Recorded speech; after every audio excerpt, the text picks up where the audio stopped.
Health insurance అంటే ఏంటి? దాంట్లో ఎలా సెటిల్మెంట్ చేసుకోవచ్చు? ఇప్పుడు ఉన్నటువంటి ఈ ఈ స్పీడ్ యుగంలో, ఈ టెక్నాలజీ, డిజిటల్ టెక్నాలజీ యుగంలో హెల్త్ ఇన్సూరెన్స్ క్లైమ్ సెటిల్మెంట్ అనేది అట్ ద సేమ్ టైం మనం హాస్పిటల్ కి వెళ్ళిన వెంటనే మనకు ATM card, credit card, debit card ఎలా అయితే యూజ్ చేస్తామో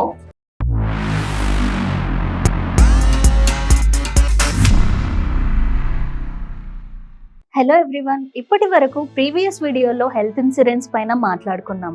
ఈరోజు అసలు ఎలా క్లెయిమ్ చేసుకోవాలి అన్న విషయాల గురించి తెలుసుకుందాం. ఈరోజు దాని గురించి చెప్పడానికి మన మధ్యలో ఉన్నారు. తనెవరో కాదు, టాలీవుడ్లో అండ్ ఎన్నో కంపెనీస్కి, ఎన్నో ఫ్యామిలీస్కి హెల్త్ ఇన్సూరెన్స్ కన్సల్టెంట్గా ఉన్నారు. Hi sir. నమస్తే sir. Thank you for your valuable time sir. Sir, health insurance అంటే చాలా మందికి చాలా అపోహలు ఉంటాయి. అండ్ ఎలా క్లెయిమ్ చేసుకోవాలి, ఎలా అప్లై చేసుకోవాలి అన్నది తెలీదు చాలా మందికి.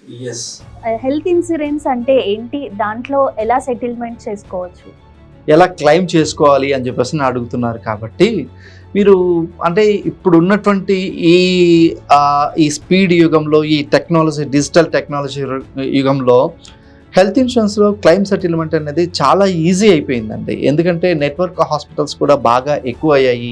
అట్ ద సేమ్ టైం మనము హాస్పిటల్కి వెళ్ళిన వెంటనే మనకు ATM card, credit card, debit card ఎలా అయితే యూజ్ చేస్తామో, సో అలాగే మనకు ఒక హెల్త్ కార్డు అనేది కంపెనీ వాళ్ళు ఇస్తారు.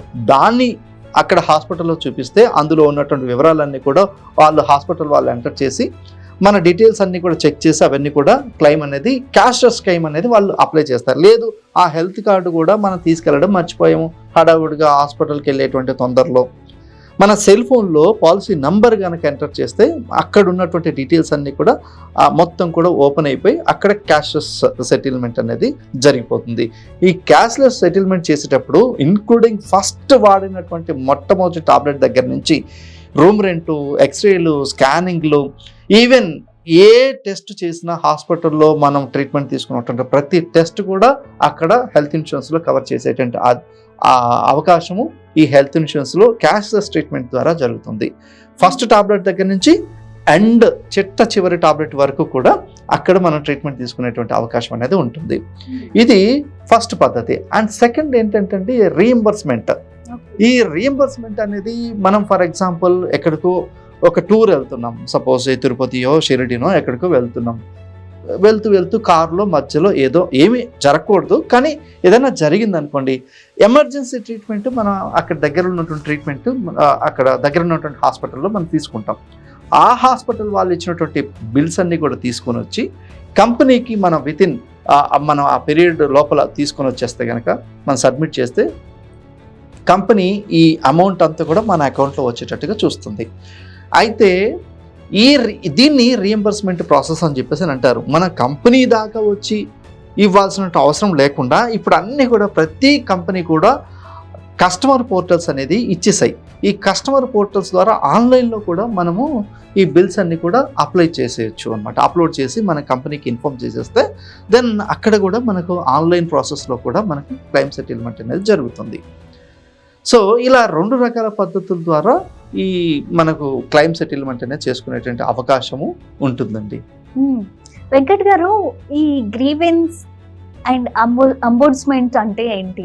ఈ ఇన్సూరెన్స్ బిజినెస్ కూడా కంపెనీలు అట్మోస్ట్ గుడ్ ఫెయిత్ ఇన్సూరెన్స్ కంపెనీలు కూడా అట్మోస్ట్ గుడ్ ఫెయిత్ అనేటువంటి కాన్సెప్ట్ తోటి పనిచేస్తూ ఉంటాయి. ఏదైనా ఒక సందర్భంలో కస్టమర్ కంపెనీకి ఇచ్చేటువంటి ఇన్ఫర్మేషన్ మర్చిపోయి ఉండొచ్చు. అంటే ముందున్నటువంటి జబ్బులు కొన్ని తెలిసి కానీ తెలియక కానీ కొన్ని చెప్పకపోవడం ద్వారా వచ్చేటువంటి ఇబ్బందులు అన్నమాట. ఈ ఇబ్బందులు కలిగినప్పుడు అవి కంపెనీకి మళ్ళీ రీకన్సిడరేషన్ పెట్టడం ద్వారా మనం సెటిల్ చేసుకోవచ్చు.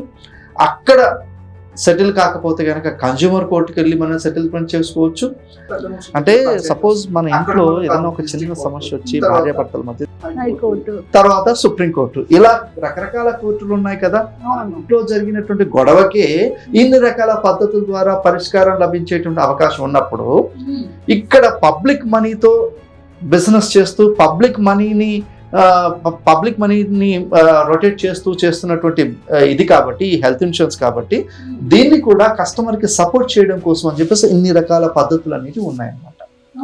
సో ఈ కన్జ్యూమర్ కోర్ట్ కావచ్చు, గ్రీవెన్స్ కావచ్చు, అంబుడ్స్మెన్ కావచ్చు, ఇవన్నీ కూడా కస్టమర్కే సపోర్ట్ చేస్తాయి. Nice sir. సో చాలా వాల్యుబుల్, అంటే ఇప్పటి వరకు తెలియని విషయాలు మన ప్రేక్షకులకి మీరు అందించారు. Yeah, thank you so much. Thank you అండి వందన గారు, మీరు కూడా చాలా చక్కని ప్రశ్నలు అడిగి ఎంతో మంచి ఇన్ఫర్మేషన్ ప్రేక్షకులకి తెలియజేసేలాగా చేశారు. అండ్ చూసారు కదా ఫ్రెండ్స్, సో మన ఛానల్లో ఇలాంటి వీడియోస్ కోసము మీరు మన ఛానల్ని చూసి లైక్ చేసి సబ్స్క్రైబ్ చేసి షేర్ చేయండి. అండ్ ఇలాంటి వీడియోల పైన మీ అభిప్రాయం కింద కామెంట్ రూపంలో మన ఛానల్లో తెలియచేయగలరని చెప్పేసి కోరుకుంటూ మరింత ఛానల్ని గ్రో అవ్వడానికి ఛానల్ని షేర్ చేయండి. Thank you so much.